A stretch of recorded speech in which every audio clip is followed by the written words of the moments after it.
Bakta sa Mikadiyot mga igsoon kay ang Piagyo nga mong gisakyan wa may pa lawusa diri wa man mo lawos dito sa unahan para pa bata hapit na si Bibi naniwang na naniwang na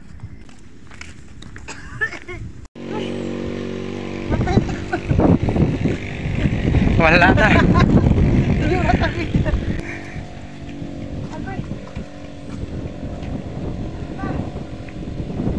muni dangatan sa kananiang gipiya-biyaan og Piagyo. Wa mo lawas ang Piagyo dinhi kay nahadlok siya. Hadlock. Oh, nahadlok ingon din niya empty na daw ang iyahang gasolina. Di ay wala pa di ay lantaw nako. Wa gi klaro tong tigulang ha. Sa badong dako ilad-ilad pud mi. Pero sige lang. Padayon ta kay hapit na ta maabot sa unahan. Unahan. Kaabot na gyud ko.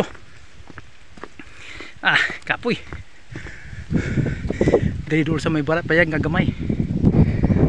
Nana ilang mga motor. Standby na. Kay tuwa na sila sa sulod. Padayon ta. Kay hapit na ang panahon.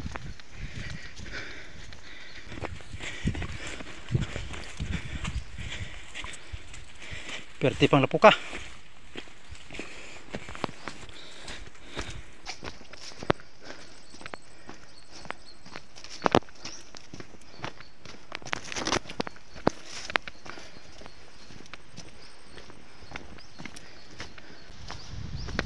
Okay guys, dali na ta kutob kay diretso ta sa simbahan.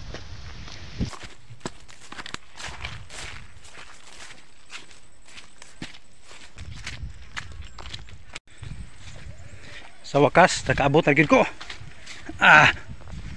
Kumpate ni gyud na guys, makasimbar kita sa layo nga dapit. Simba ko mga igsunan sa Kulaguan fellowship, sa mini fellowship karon.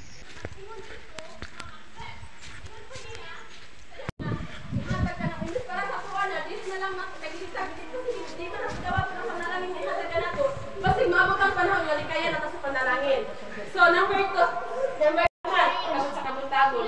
Dili na tayo ay salamat Ginoo nakamata na iko ani. Tungod sa tong kabisi, usahay magmata ta, diretso na lang ta sa kusina maghaling diretso kay udto na kunuhay. Na late na ta. Pero wala ta nagpasalamat anak na. Pero pag human niya, maayo ko man ko ato mo